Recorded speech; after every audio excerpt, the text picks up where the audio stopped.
अस्सलाम वालेकुम। अॼु असां पढ़ंदासीं क्लास 3 जो सबक़ पहिरियों दणीअ जी वॾाई हमद। ही हमद शाइर कृष्णचंद बेवस लिखियो आहे। हिन हमद में शाइर कृष्णचंद बेवस अल्लाह ताला जी कुदरत, वॾाई ऐं उन जी ठाहियल ख़ूबसूरत काइनात जी तारीफ़ कई आहे। ही ॿुधाए थो त दुनिया जी हर शइ अल्लाह साईं पाण पैदा कई आहे। हाणे आउं हर हिकु बंद पढ़ी ऐं उन जी सम्झाणी तव्हांखे ॿुधाईंदसि। ॾिसी दुनिया में अजब निज़ारा, साईं जी सघ सम्झ पियारा, उभ ऐं धरतीअ ते इसरार, जोड़िया साईं सभु जिनसार। हिन शहर में शाह चवे थो त ए प्यारा इंसान, जॾहिं तूं दुनिया जा अजीब नज़ारा ॾिसीं थो त उन्हनि मां अल्लाह जी ताक़त खे सम्झण जी कोशिश कर। आसमान हुजे या ज़मीन, हर हंधि कुदरत जा अहिड़ा राज़ आहिनि जेके इंसान खे हैरान करे छॾीनि था। वण टिण ॿूटा धणीअ उपाया, किस्मी किस्मी पन बनाया, गुल फुल मीवा कई गुलज़ार, जोड़िया साईं सभु जिनसार। हिन बैत में शाइर चवे थो त धरतीअ ते मौजूदु ही सभु वण, ॿूटा ऐं उन्हनि जा अलॻि अलॻि क़िस्मनि जा पन अल्लाह ताला तो ई पैदा कया आहिनि। बाग़नि में जेके रंग बिरंगी गुल, फुल ऐं मिठा मेवा आहिनि, उहे सभु तो ई पैदा कया आहिनि। जबल, नदियूं ऐं चश्माला, समुंड, तला ऐं ढंढूं वा, बर्फ़ ॻड़ा सभु दारोदार, जोड़िया साईं सभु जिनसार।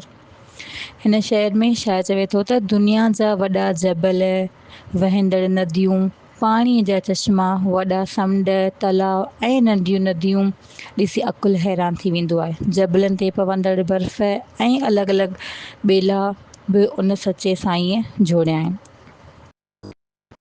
उबड़ी थोरी नज़र करियो, सिझ चंड ते पिण ध्यानु धरियो, सुहिणी तारनि संधी कतार, जोड़िया साईं सभु जिनसार।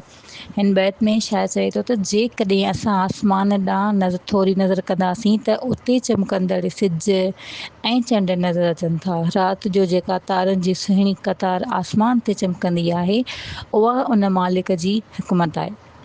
रातिनि पुठियां ॾींहं अचनि, जुड़नि पुठियां रोज़ रोशन, कॾहिं चांडोकी कॾहिं कार, जोड़िया साईं सभु जिनसार। हिन बैत में शाइर चवे थो त राति खां पोइ ॾींहं जो अचणु ऐं ओंदाईअ खां पोइ रोशनी जो थियणु हिकु अजीब निज़ाम आहे। कॾहिं चंड जी चांडोकी हूंदी आहे त कॾहिं ऊंदाही। ही वक़्तु बदिलजणु अल्लाह ताला जी निज़ाम जी निशानी आहे। जग जो चरखो अजब चले, सभु को चए थो भली भली, करे न कोई सघे शुमार, जोड़िया साईं सभु जिनसार।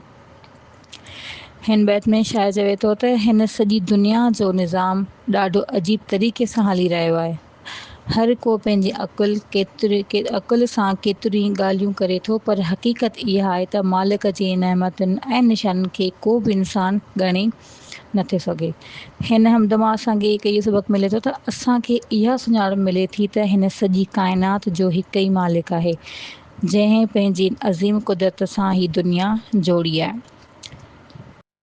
ज़मीन ते मौजूदु वण, ॿूटा, रंग बिरंगी गुल, मिठा मेवा, ऊंचा जबल, वहंदड़ नदियूं, आसमान में सिज, चंड ऐं तारनि जो पंहिंजी कतार में हुजणु, राति खां पोइ ॾींहं जो अचणु, इहे सभु अल्लाह साईं जी कुदरत आहे।